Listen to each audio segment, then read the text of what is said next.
Assalamu alaikum everyone and welcome to the channel. In this video, I will be showing you how to format thesis properly using Microsoft Word.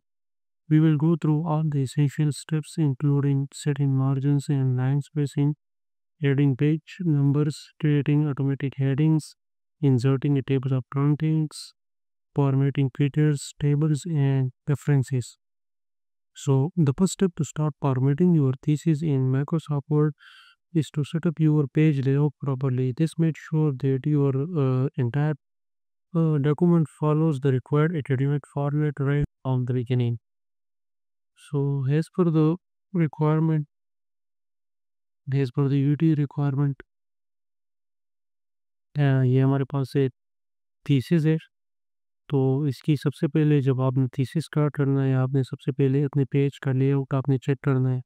अब यहाँ पर आप देख सकते हैं आपका जो मतलब इसमें जो ऊपर वाला पेज है उसका साइज कुछ और है, नीचे वाले पेज का साइज कुछ और है। तो इस चीज़ को क्लिक करने के लिए सबसे पहले आपने कंट्रोल ए प्रेस करना है, then click on the layout size A four.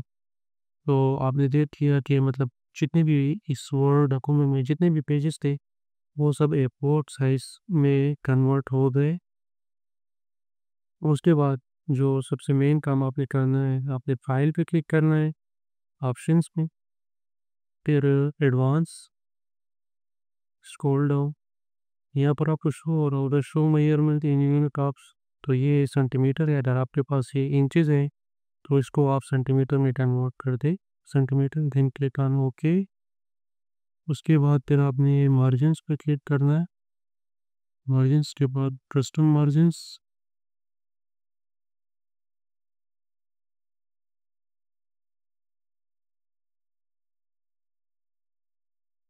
ये हमारे पास यू की के रिक्वायरमेंट्स है। तो हमारे पास पेज का साइज़ है वो ये है कि टॉप हमारे पास इतना होगा, बॉटम लेफ्ट और राइट।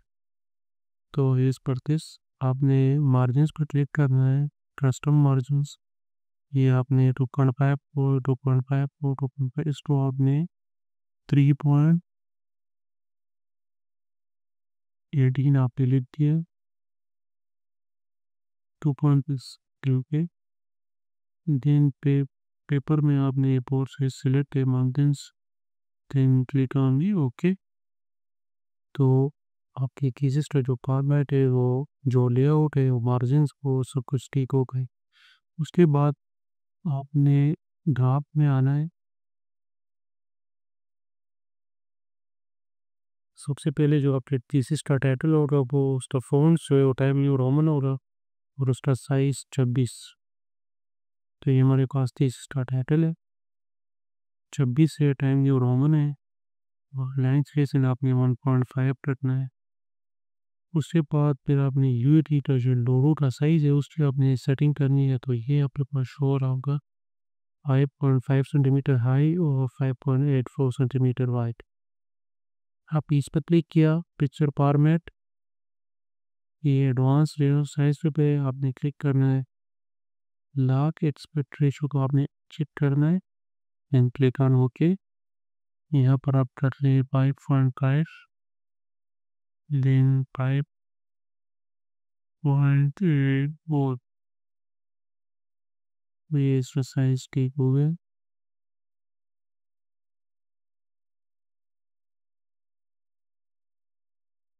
उसके बाद सबमिटेड बाय आपने 14 रखना है और अपने ग्रुप मेंबर्स के जो नाम है वो आपने अपर फेस में लिखने हैं। यहाँ 14 आपने लिख दिया। फिर आपके पास सुपरवाइज़र का जो हेडिंग है वो आपने लोअर केस में लिखना है और आपके जो सुपरवाइज़र का नाम होगा वो भी आपने अपर केस में ही लिखना है। अगर आपका फिर को सुपरवाइज़र है तो उसका नाम भी आप यहाँ पर लिख सकते हैं। उसके बाद फिर आपने लिखना है डिपार्टमेंट ऑफ इंडस्ट्रियल इंजीनियरिंग, आपका जो भी डिपार्टमेंट है। 14 साइज़ आपने लिख दिया, 1.5 उसकी लाइन स्पेसिंग पे। ये फर्स्ट पेज आपका ठीक हो गया। सेकंड पेज पे भी आपने अपने जो केसेस का टाइटल है वो आपने अपर केस में लिख दिया। फिर उसके बाद आपने टोल शीट लिखना है, फिर आपने लिखना है सबमिटेड बाय इसका साइज भी आपने 14 रखना है और टाइम न्यू रोमन, और इसको आपने इटालिक में लिखना है। उसके बाद फिर आपने अपने ग्रुप मेंबर्स के आपके जो नाम है और उसका रजिस्ट्रेशन नंबर फिर आपने लिखना है। ये जो सबमिटेड फॉर द पार्शल ये आपने सेंट्रल करना है। उसके बाद फिर आपका जो सुपरवाइज़र है आपने उनका नाम लिखना है। अप्रूव बाय आपके चेयरमैन का नाम यहाँ पर होगा। एक्सटर्नल एग्जामिनर वो एग्जामिनर जो आपसे आपके प्रोजेक्ट में वाइवा लेगा। फिर उसके बाद थर्ड पेज उसका अपने अपने टाइटल एक्स्ट्रा साइज की इज फॉर द ड्राफ्ट कीसिस का जो टाइटल ये 20 है, 20 आपने लिखना है और ये 26 है। तो सेकंड पेज का जो टाइटल है वो 20 है, ये मैंने 20 लिख दिया। ये 26 ऑलरेडी है। उसके बाद फिर यूईटी का जो लोगो का जो साइज़ है एज पर द रिक्वायरमेंट्स वो हमारे पास है 3.3 सेंटीमीटर हाई और 3.51 सेंटीमीटर वाइड। 3.3 और 3.51 आपने इस पर क्लिक किया। इस पर आपने क्लिक किया, इसको आपने अनचेक किया, ये आपने लिख दिया 3.3 3.54। तो ये लोगो भी यार सेट हो गया। उसके बाद फिर आपने सबमिटेड बाहर आपने लिखना है, आपने फिर अपने ग्रुप मेंबर्स का नाम सिर्फ लिखना है। उसके बाद फिर आपने लिखना है ये थीसिस सेंट्रल, आपने इसको अपने सेंटर में लिखना है। लाइन स्पेसिंग 1.5 सेंटर आपने इसको अलाइन किया का ये पेज भी सेट हो गया। ऑथर डिक्लेरेशन इसका जो हेडिंग है वो आपने एरियल में लिखना है 14 उसका साइज, और इसकी जो लाइन स्पेसिंग है वो 1.5। फिर इस तरह आपने एब्स्ट्रैक्ट को भी एरियल में लिखना है अपर केस में, अपर केस में लिख दिया मैंने। फिर उसके बाद जो एक्नॉलेजमेंट है इसको भी आपने अपर केस और आपने एरियल में लिखना है। फिर उसके बाद टेबल ऑफ कंटेंट्स, फिर लिस्ट ऑफ पीरियड की आपने हेडिंग डालनी है। आखिर में मैं फिर आपको बताऊंगा कि आप ऑटोमेटिकली आप किस तरह लिख सकते हैं।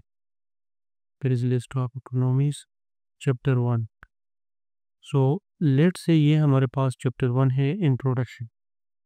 आपने आपने ये ऑटोमेटिकली आपने किस तरह लिखना है, आपने सबसे पहले इस पर क्लिक करना है, देन आपने इस पर क्लिक करना है। उसके बाद फिर आपने क्लिक करना है define new multi level list, इस पर आपने क्लिक किया।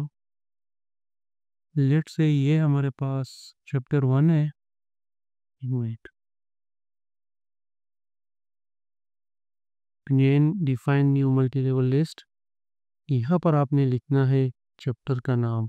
मतलब लेट से आपने अपर केस में आपने लिखना है चैप्टर 2।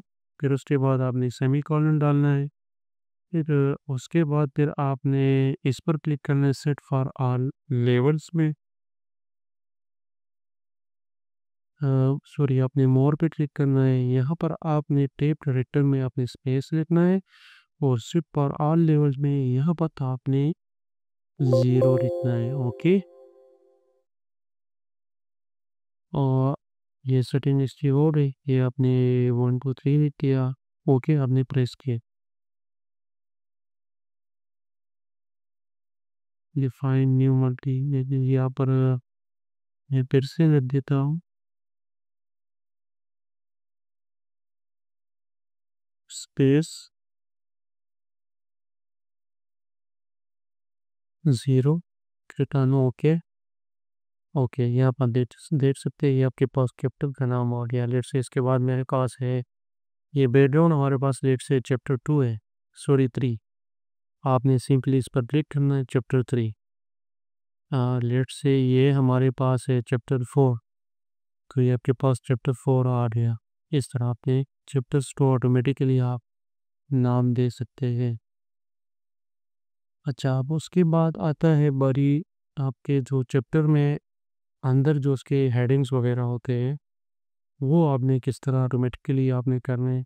तो ये आपके पास हेडिंग नंबर 2 है, इस पर आपने क्लिक करना, मॉडिफाई पे आपने क्लिक करना है। फिर आपने एरियल पे, फिर आपका इसका जो साइज़ वो 12 है, बोल्ड होगा। ये ब्लैक कलर आपने सेलेक्ट किया, तो ये आपके पास चैप्टर 2 में जो आपका हेडिंग 1 है, ये आपके पास देख सकते हैं बेडरूम को 2.1 और ये मतलब इसके अंदर हेडिंग है। ये आपने दूसरा हेडिंग इस तरह ऑटोमेटिकली आप इसको कर सकते हैं। लेट्स से हमारे पास इम्पोर्टेंस ऑफ हैंड ड्राइव में अंदर हमारे पास एक टॉपिक है। लेट्स से मैंने हैंड लिखते, ये हमारे पास इसके अंदर एक और हेडिंग है, तो इसको आपने किस तरह लिखना है। फिर आपने हेडिंग नंबर 3 इस तरह 2.2.1, इसको आपने मॉडिफाई पे क्लिक किया, आपने एरियल पे क्लिक किया, आपने बोल्ड किया, साइज आपने ब्लैक कर दिया। अब इस पर आपने क्लिक किया तो ये इसके अंदर एक हेडिंग आ गया। अब हैंड के अंदर भी एक हेडिंग है, आपने रेट से सिस्टम है, तो इसको आपने फिर मॉडिफाई किया, एरियल पे आपने क्लिक किया, साइज आपने 12 दिया, बोल्ड किया, आपने ब्लैक कलर दिया। अब अब ये आप देख सकते हैं 2.2 हमारे पास मेन हेडिंग है, इसके अंदर जो हेडिंग है वो 2.2.1 से डिनोट हुआ। फिर हैंड के अंदर जो उसका और जो हेडिंग है सिस्टम है, वो के इस नंबर से डिनोट हो गया। इस तरीके से आप मतलब ऑटोमेटिकली आप हेडिंग्स दे सकते हैं इसको, हेडिंग्स को आप नंबर्स वगैरह दे सकते हैं। अच्छा, बारी आती है पीरियड्स की। लेट से ये हमारे पास एक पीरियड है, इसको आपने ऑटोमेटिकली किस तरह आप इसको पीरियड नंबर्स दे सकते हैं। आपने फिर सबसे पहले रिव्यू पे क्लिक करना है, सॉरी रेफरेंसेस पे। उसके बाद फिर आपने इंसर्ट कैप्शन पे आपने क्लिक करना है। लेट से ये हमारे पास फिगर 1 है, आपने ओके पे क्लिक किया, तो आपने यहाँ पर एक सेमी कॉलन उसको दे दिया, सेंटर ही आप इसको अलाइन करें, इसको आप ब्लैक कलर दे दे, साइज 12 कर दे, टाइम न्यू रोमन कर दे, ये अपने फिगर्स नंबर इसको दे दिए। अब इसको आप ऑटोमेटिकली लिस्ट ऑफ फिगर में किस तरह देखेंगे। आपने यहाँ पर आपने क्लिक किया, आपने रेफरेंस पे आप चले गए, यहाँ पर आप देख सकते हैं इंसर्ट टेबल्स ऑफ पेयर, इस पर आपने क्लिक किया, ये आपके फिगर्स नंबर्स है। तो ये आपने जिससे ही आप ओके पे क्लिक करेंगे, जो पिक्चर्स को हमने जो पेज ऑफ कैप्शन दिया था वो ऑटोमेटिकली यहाँ पर आ जाएगा। ओके, ये आप देख सकते हैं ऑटोमेटिकली यहाँ पर आ गया। इसके बाद जो बारी आती है टेबल्स की, ये हमारे पास एक टेबल है। लेट से मैं इसको कैप्शन देता हूँ पैरामीटर स्ट्रोक।